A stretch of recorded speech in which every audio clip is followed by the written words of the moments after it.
कहाँ से अइले पाँच पंडित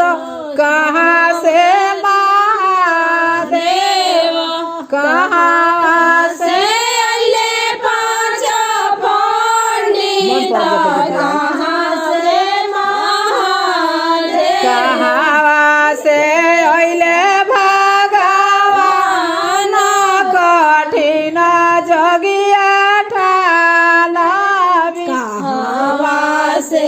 अइले भगवान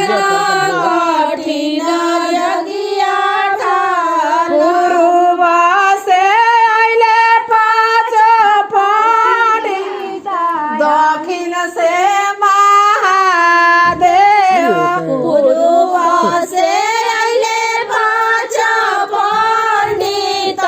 दक्षिण से महादेव स्वर्ग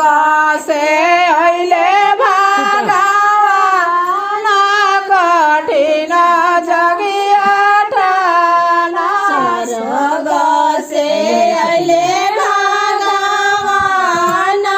कठिन जगिया कहाँ बैठब पाँच पंडित कहाँ महादेव बैठब पाँच पंडित कहाँ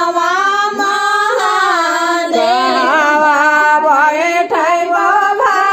भगवान कठिन जगिया ठालाबी बैठब भगवान कठिन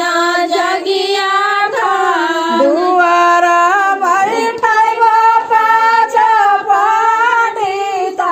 आगन महादेव दुआरा बैठब पाँच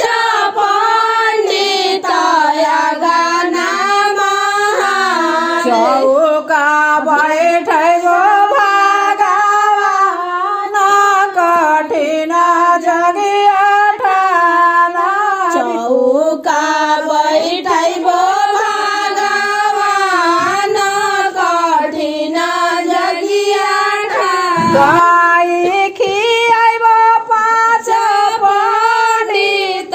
गाई महादेव गाई खियाइब पाँच पंडित गाई महादेव गाय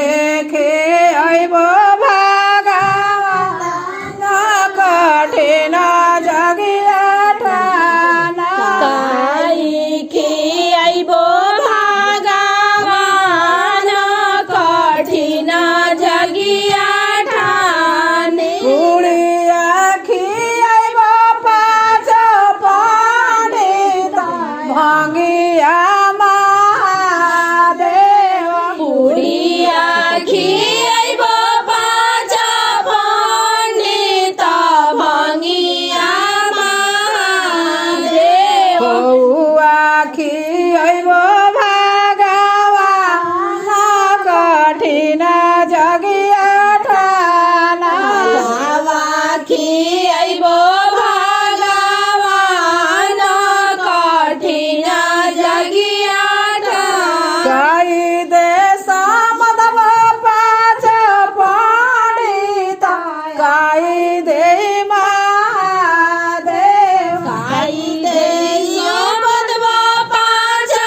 प्रणाम और धन्यवाद ये वीडियो देखला खातिर। हमार काम यदि रउआ पसंद आवता तो हमार चैनल के जरूर सब्सक्राइब करी और संगे संगे नोटिफिकेशन वाला घंटियों दबा दी।